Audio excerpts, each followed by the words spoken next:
Kung pakiramdam mo na stuck ka sa buhay, paulit-ulit na lang ang routine mo, at wala kang nakikitang progress, ito ang reality check na kailangan mo.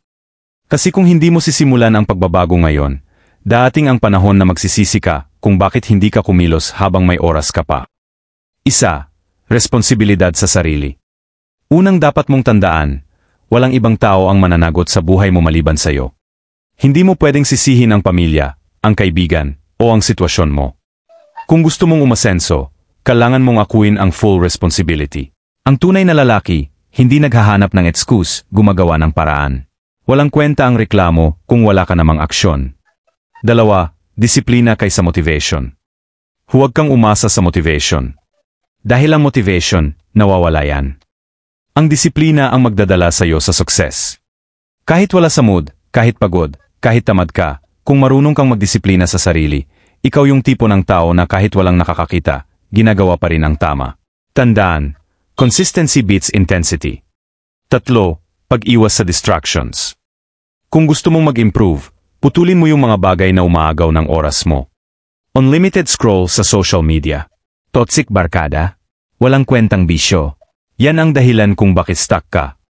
Kung hindi ka marunong mag-cut off ng distractions, hinding-hindi ka anga. Tandaan, bawat oras na sinasayang mo, may ibang tao na ginagamit ito para mag-improve. 4, pagpapalakas ng katawan at isip. Self-improvement hindi lang sa pera o skills. Nagsisimula yan sa katawan at isipan mo. Mag-ehersisyo araw-araw. Kahit simpleng push-ups, jogging o pag-gym, kailangan mong maging malakas. Kasi kung mahina ang katawan mo, mahina rin ang utak mo. At sa isip naman, magbasa ng libro, makinig sa mentors, matuto araw-araw. Kung hindi ka nag-invest sa sarili mong knowledge, magiging average ka lang habang buhay.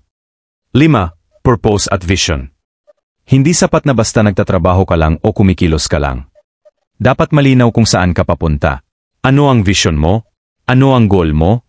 Kasi kung wala kang direksyon, pa ka lang naglalakad sa dilim.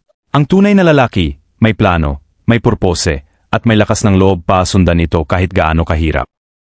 Ang self-improvement, hindi ito one-time event. Ito ay lifestyle. Araw-araw, dapat may progress ka. Kahit maliit, basta tuloy-tuloy.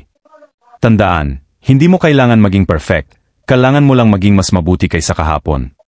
Kaya kung nakikinig ka ngayon, tumayo ka, ayusin mo disiplina mo, alagaan ang katawan at isipan mo, putulin ang distractions, at simulan mong habulin ang purpose mo. Kasi darating ang araw, papasalamatan ka ng future self mo dahil hindi ka sumuko. At tandaan, walang ibang magliligtas sa'yo. Ikaw lang.